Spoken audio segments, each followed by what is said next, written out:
In South Africa, the word blesser is used to describe an older man who gifts a younger woman in exchange for sex, also known as a sugar daddy. For many economically vulnerable young girls, this is the only source of income and financial freedom.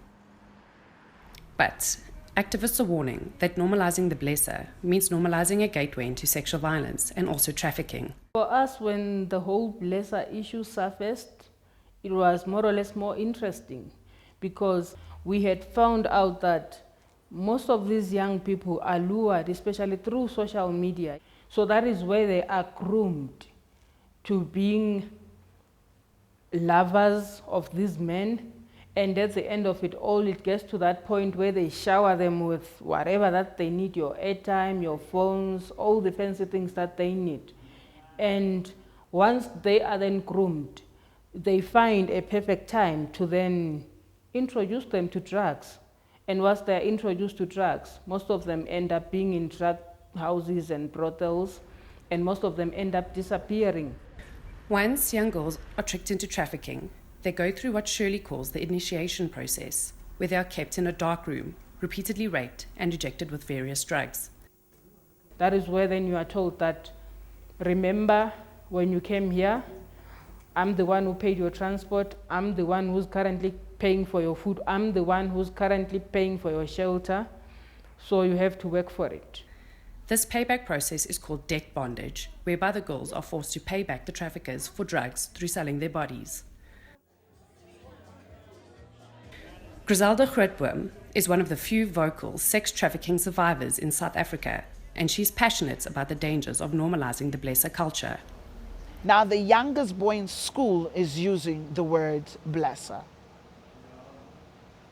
And we're sugarcoating human trafficking, blesser. We're sugarcoating pimp, blesser. We're sugarcoating the taxi driver, taxi owner driver that has 20 taxis or 30, blesser. We're sugarcoating a rapist, blesser.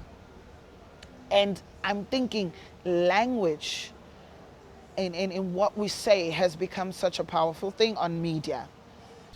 According to Brigadier Vishnu Naidoo, the National Police spokesperson, the normalization of the blesser is also a concern shared by the South African Police Force.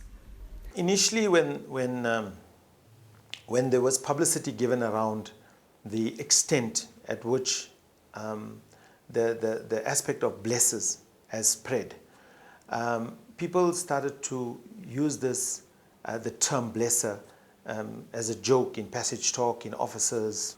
But I think as time went on, and when, through various platforms, particularly your media platforms, especially social media platforms, people started to realize how serious this aspect of blessers, how serious it can become and what it could lead to. Studies have shown that young girls who have access to social grants and small amounts of economic freedom are less likely to engage in risky sexual behavior, including transactional sex. This, together with education, is what the South African Police Service and activists like Shirley believe will tackle sexual exploitation in the country.